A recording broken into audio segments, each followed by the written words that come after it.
हम में से अधिकतर लोग उस पृष्ठभूमि से आए हैं जहां बीमारी का मतलब होता है पूरे परिवार पर मानो बिजली गिर गई हो। गरीब के घर में कोई एक अगर गंभीर रूप से बीमार होता है तो उसका असर घर के हर सदस्य पर पड़ता है। एक समय था जब इलाज में लोगों को घर, जमीनें, गहने सब बिक जाते थे। गंभीर बीमारी के इलाज का खर्च सुनकर ही गरीब की आत्मा कांप जाती थी। बुजुर्ग मां सोचती थी कि अपना इलाज कराऊं या नाती पोते की पढ़ाई। बुजुर्ग पिता सोचता था अपना इलाज कराऊं या घर के खर्च देखूं। इसलिए गरीब परिवार के बड़े बुजुर्गों को बस एक ही रास्ता दिखाई देता था, चुपचाप तकलीफ सहो, दर्द बर्दाश्त करो, चुपचाप मृत्यु का इंतजार करो। पैसे की कमी की वजह से इलाज ना करा पाने की वो बेबसी, वो बेचारगी गरीब को तोड़कर रख देती थी। मैं अपने गरीब भाई बहनों को इस बेबसी में नहीं देख सकता था। इसलिए ही उस संवेदना में से, उस दर्द में से, उस पीड़ा में से मेरे देशवासियों के प्रति पूर्ण समर्पण भाव में से आयुष्मान भारत योजना ने जन्म लिया है।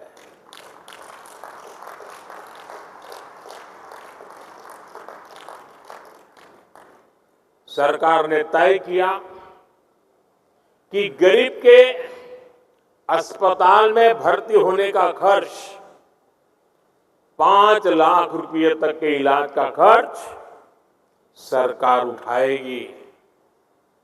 आज मुझे संतोष है कि देश में लगभग 4 करोड़ गरीबों ने आयुष्मान योजना का लाभ उठाया है। ये 4 करोड़ गरीब अस्पताल में भर्ती हुए, इनमें से कुछ तो अलग अलग बीमारियों के लिए कई बार भर्ती हुए, अपनी बीमारी का इलाज कराया और इन्हें एक भी रुपया खर्च नहीं करना पड़ा। अगर आयुष्मान योजना न होती तो इन गरीबों को करीब करीब 1.25 लाख करोड़ रुपए अपनी जेब से देने होते। मैं अक्सर देश के अलग अलग राज्यों में आयुष्मान योजना के लाभार्थियों से मिलता हूं, उनसे सुख दुख की बातें सुनता हूं, उनका अनुभव सुनता हूं।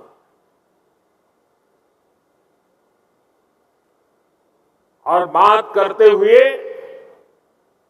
उनकी आंखों में से जो खुशी के आंसू छलकते हैं, वो आयुष्मान योजना से जुड़े हर व्यक्ति के लिए, हर डॉक्टर के लिए, हर पैरामेडिकल स्टाफ के लिए किसी आशीर्वाद से कम नहीं होते। इससे बड़ा आशीर्वाद नहीं हो सकता। आप विश्वास करिए, लोगों को ऐसे संकट से उबारने वाली योजना पहले कभी नहीं बनी। और आज मुझे इस बात का बहुत संतोष है कि आयुष्मान योजना का विस्तार हो रहा है। देश के हर बुजुर्ग की नजर इस कार्यक्रम पर है। चुनाव के समय मैंने गारंटी दी थी कि तीसरे कार्यकाल में 70 वर्ष से ऊपर के सभी बुजुर्गों को आयुष्मान योजना के दायरे में लाया जाएगा। आज धन्वंतरि जयंती पर ये गारंटी पूरी हो रही है।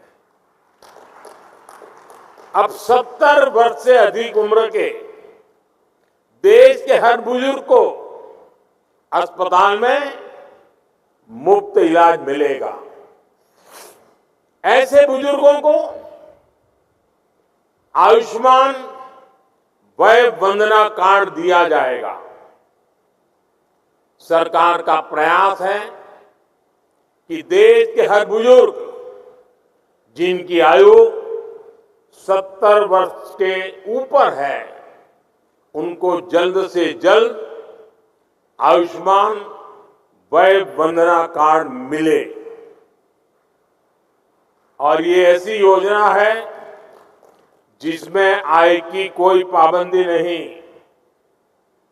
गरीब हो, मध्यम वर्ग का परिवार हो, उच्च वर्ग का परिवार हो, हर कोई इसका लाभार्थी बन सकता है। जो इस योजना का लाभ लेना चाहता है, इस देश का नागरिक, वो इसका लाभ अगर 70 साल से ज्यादा उम्र है ले सकता है।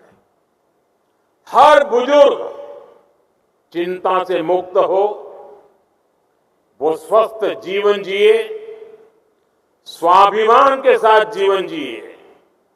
ये योजना इसके लिए मील का पत्थर साबित होगी। घर के बुजुर्ग के पास आयुष्मान वय वंदना कार्ड होगा तो परिवार के खर्चे भी कम होंगे, उनकी चिंता भी कम होगी।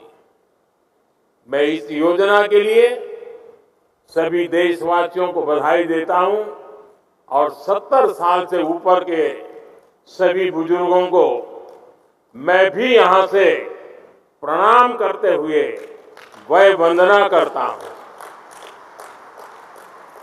लेकिन साथ साथ मैं दिल्ली के 70 साल के ऊपर के जितने बुजुर्ग हैं और पश्चिम बंगाल के 70 साल के ऊपर के जितने बुजुर्ग हैं, उनसे क्षमा मांगता हूं कि मैं आपकी सेवा नहीं कर पाऊंगा। मैं उनसे क्षमा मांगता हूं कि मुझे पता तो चलेगा आपको कष्ट है, मुझे जानकारी तो मिलेगी, लेकिन मैं आपको सहाय नहीं कर पाऊंगा। और कारण, दिल्ली में जो सरकार है और पश्चिम बंगाल में जो सरकार है, वो इस आयुष्मान योजना से जुड़ नहीं रही है। अपने राजनीतिक स्वार्थ के लिए अपने ही राज्य के बीमार लोगों के साथ जुल्म करने की वृत्ति, ये प्रवृत्ति मानवता की दृष्टि से किसी भी तराजू पर खरी नहीं उतरती है। और इसलिए मैं पश्चिम बंगाल के बुजुर्गों की माफी मांगता हूं, मैं दिल्ली के बुजुर्गों की माफी मांगता हूं। देशवासियों की तो सेवा कर पा रहा हूं, लेकिन राजनीतिक स्वार्थ की वृत्ति की दीवारें मुझे दिल्ली के बुजुर्गों की सेवा करने से रोक रही है, पश्चिम बंगाल के बुजुर्गों की सेवा करने से रोक रही है। और मेरे लिए ये राजनीतिक पहलू से मैं बोल नहीं रहा हूं, भीतर एक दर्द होता है कि जिस दिल्ली से मैं बोल रहा हूं,